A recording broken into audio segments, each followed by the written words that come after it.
There's a side of history you won't find in school books. A darkness that speaks not of empires or wars, but of the deepest abyss of the human mind, where curiosity meets fear and reason fades into the unknown. Today we won't travel through centuries, but through the minds of the world's 20 most infamous serial killers.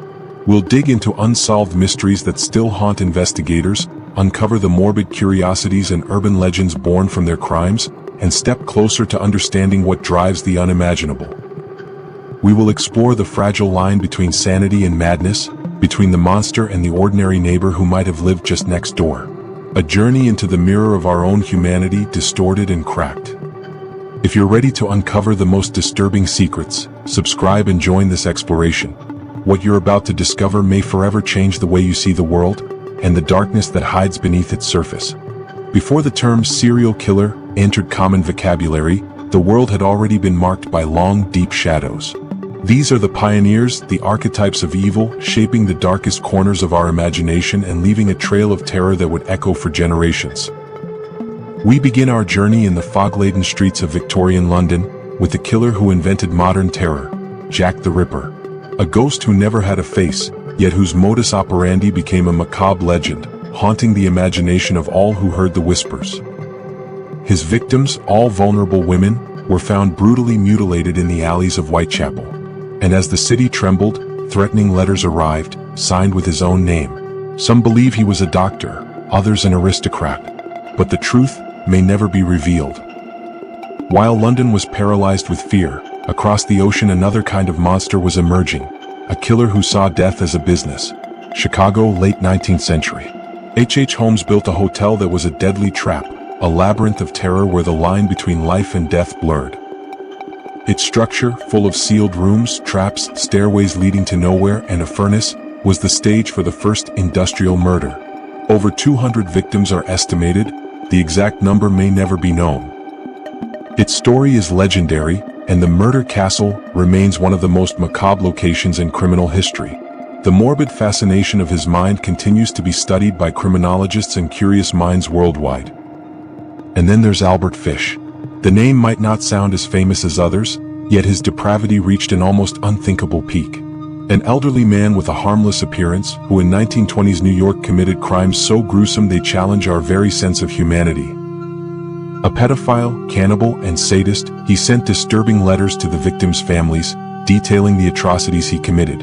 His figure inspired numerous studies in criminal psychology and the very nature of evil itself.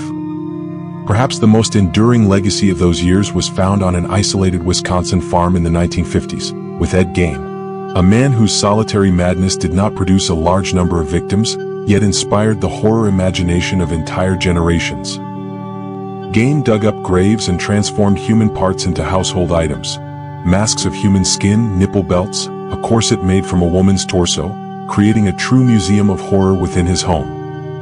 From this darkness arose Norman Bates of Psycho, Leatherface of the Texas Chainsaw Massacre, and Buffalo Bill of The Silence of the Lambs. Gein is proof that sometimes the most terrifying fiction is only a pale reflection of reality. These are the founding monsters. Those who wrote the first blood-soaked pages of the book we are now ready to leaf through, the very origins of terror etched in history, shadows that still haunt our imagination. If the founding monsters wrote the first pages of this book of horror, it is in America between the 1970s and 1980s that the story explodes in all its madness. Here, the serial killer is no longer a distant monster or a solitary lunatic, but someone who could live right next door to you, blending seamlessly into ordinary life. In the 1970s, Ted Bundy captivated everyone he met. Intelligent, charismatic, seemingly normal, yet behind that smile lurked a cunning and ruthless predator, ready to exploit trust and charm his victims. He feigned injury, appearing in need of help, luring his victims into deadly traps. Behind the image of the good guy hid an unimaginable coldness and violence, making him a true phantom, striking across multiple states and sowing panic, eluding law enforcement for years. Dozens of young lives were lost while he played at evading justice, escaping from prison multiple times. His diaries and letters reveal a disturbing obsession and the genius of pure, calculating evil. John Wayne Gacy. Then there's the one who elevated deception to a double life. Chicago, Illinois, 1970s. John Wayne Gacy was a respected man, a construction businessman, a committed Democrat, performing at children's hospitals as Pogo the Clown. Yet beneath his house, in a cramped utility room, lay the bodies of 33 young men. His double life terrified America. A model citizen by day, a ruthless killer by night. Horror often hides behind the most unsuspecting face. If Gacy buried horror under his house, Jeffrey Dahmer kept it in his living room. His Milwaukee apartment was not a home, but a laboratory of madness, a space where control and obsession turned into ritualized terror. Between the 1980s and 1990s, the quiet, seemingly clumsy man gave free rein to fantasies of absolute control, committing acts of cannibalism and necrophilia, even attempting to create sexual zombies through homemade lobotomies, in a desperate and monstrous effort to never be abandoned again. His victims, young men chosen for their vulnerability, were trapped in a daily nightmare. The apartment's rooms, transformed into a macabre museum of bones and trophies, concealed a horror that the world knew only as the face of a quiet, orderly neighbor. Dahmer proves that horror often lurks where you least expect it. Dennis Rader, the BTK Killer. What about Dennis Rader? Between 1974 and 1991 in peaceful Wichita, Kansas, he was for over 30 years a family man, a Boy Scout leader, a respected employee. But behind this facade lurked BTK, bind, torture, kill, the signature of his macabre work. Rader sent threatening messages to police and newspapers, openly challenging authorities. His double life was perfect. Model husband and father by day, killer by night. The BTK Killer demonstrates how evil can hide behind apparent normality. Gary Ridgway terrorized the state of Washington between the 1980s and 1990s, accumulating over 70 confirmed victims, blending into society as an ordinary, almost invisible man. The Green River Killer was the ultimate ordinary man, hiding in the shadows of the city, luring vulnerable young women. Most were strangled and left along the Green River. As investigations proceeded, he was interrogated and released, appearing too insignificant, too normal, to be a monster of his caliber. Only decades later, DNA analysis brought the most lethal ordinary man in America to justice. While America in the 1970s and 1980s discovered that evil could wear the face of the neighbor next door, another, far more terrifying category of killers was emerging. They didn't want to hide. They wanted the world to see them, fear them, and worship them. They were true cultists of chaos, and their notoriety would extend beyond national borders. His was no silent hunt. Richard Ramirez was a hurricane of violence that struck Los Angeles in 1985. He entered homes, attacked in the dead of night, and left a pentagram drawn on the walls as his signature. Not a stealthy killer, but a devoted follower of Satan who, during his trial, raised his fist with the pentacle symbol and shouted, "Hail Satan!" He turned each crime into an act of worship for evil, fueling moral panic that drove up sales of weapons and locks across California. New York, 1970s. A city already pulsing with life and chaos, yet paralyzed by fear. David Berkowitz terrorized New York with a series of seemingly random murders, but his most powerful weapon was the letters he sent. Sent to police and newspapers, signed Son of Sam, claiming a neighbor, Sam Carr, and his dog commanded him to kill. A story so absurd it became believable, transforming a simple killer into a demonic entity, a puppet in the hands of a malevolent force. He became the first media killer of the modern era, playing with the press and holding an entire city in his grip, a master of fear and narrative. In the gray shadow of the Soviet Union, Andrei Chikatilo terrorized rural and urban communities between the 1970s and 1990s. For over a decade, in an era of total control, this respected teacher brutally killed over 50 women and children. Police took years to capture him, despite mounting evidence. His disturbing story is marked by a social and political context that made his capture even harder, and the legends surrounding him even darker. If the numbers of American killers seem large, brace yourself for the embodiment of silent slaughter. Pedro Alonso López, the monster of the Andes. His confirmed victims number in the hundreds, a figure so high it defies comprehension. Between the 1970s and 1980s, this itinerant predator operated across Colombia, Ecuador, and Peru, exploiting poverty and marginalization to turn young girls, often indigenous children, into easy prey.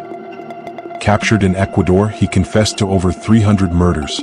If true, he would be one of the most prolific serial killers in history. The Andes may still hold the secrets of his victims, and his story is a chilling reminder of how evil can travel unnoticed, amplified by social invisibility and the indifference of the world around it. In an almost exclusively male panorama, a unique and deeply controversial case emerges, Aileen Wuornos. Between 1989 and 1990, along the roads of Florida, this woman lived a double life, prostitute by day, killer by night. She killed 7 men, claiming to act in self-defense after years of abuse and violence. Painted by some as a monster, by others as a victim, Wuornos defies easy categorization, forcing us to question where the victim ends and the perpetrator begins. Her story is a desperate and violent cry, emerging from the darkest outskirts of the American dream, and remains a chilling symbol of how trauma and violence can generate further terror. After meeting the founding monsters and the killers who defined an era, our journey leads us to cases that defy all logic, details so bizarre they seem lifted from a horror screenplay. These are stories at the edge of reality where horror blends with the absurd. England, 1940s. John George Haigh believed he had found the perfect crime. He completely dissolved his victims' bodies in sulfuric acid. Without a body, he thought there could be no evidence, no trial. But his madness went further. He firmly believed that by drinking his victims' blood, he would somehow absorb their essence and defeat his own mortality. A man combining macabre practicality with vampire-like superstition. Issei Sagawa. What if a cannibal killer didn't end up in prison, but became a media star? This is no fantasy, this is the story of Issei Sagawa. In 1981, in Paris, France, this young Japanese student brutally murdered a classmate and consumed parts of her body. Declared legally insane, he was confined to a French criminal asylum, but later extradited to Japan, where he was released. From that moment, Sagawa became a macabre celebrity. He wrote books, reviewed restaurants, and appeared on TV shows, turning his cannibalism into public notoriety. His story shocked Japan and the world, becoming a chilling symbol of how law and madness can collide, and how evil can sometimes not only be tolerated but even celebrated. Jack Unterweger is perhaps one of the most surprising and unsettling cases in European criminal history. In the 1970s and 1980s in Austria, he was convicted of a terrible murder, but during his prison term reinvented himself as a successful writer and journalist, becoming a symbol of prisoner rehabilitation. Once released, Unterweger was even tasked with covering investigations into a series of prostitute murders in Vienna as a journalist. What no one knew was that he was documenting his own crimes, mocking the authorities and the public who celebrated him. Journalist by day, killer by night. His story shows how a criminal mind can manipulate even the trust of those around him, turning apparent rehabilitation into a deadly game. In Mexico between 1998 and 2005, terror had a woman's face, Juana Barraza. A failed former wrestler, she became infamously known as La Matavilladas, the Granny Killer. She would enter elderly women's homes, posing as a social worker, only to strangle them, exploiting their vulnerability.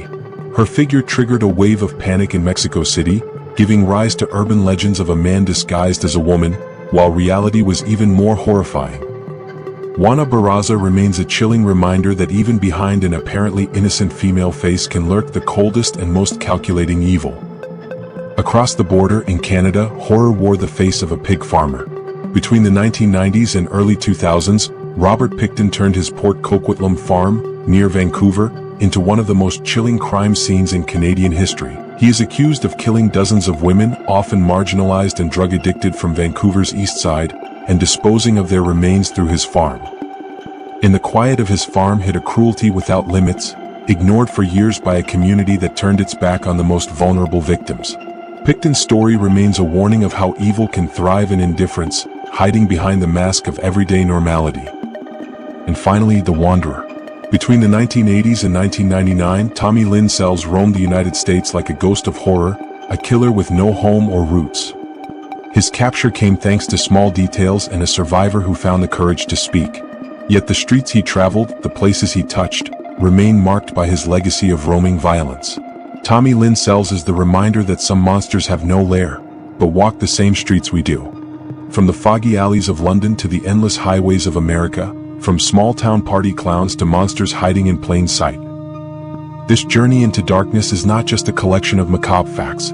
It is a mirror reflecting the extreme limits of the human psyche, the monsters society creates and hides, the stories that shake the foundations of our everyday normality. We have seen how an unsolved mystery can become an eternal legend, how a charming face can hide a lethal soul, and how the deepest horror sometimes resides in mundane normality.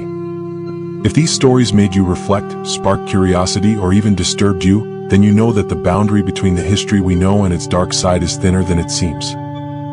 Exploring this boundary is the mission of this channel. If you want to continue this journey with us through the unsolved mysteries of criminology, historical behind the scenes, and the hidden corners of the human psyche, then subscribe to the channel and activate the notification bell. Because knowing the darkness does not make us complicit. It only makes us more aware of how close it really is.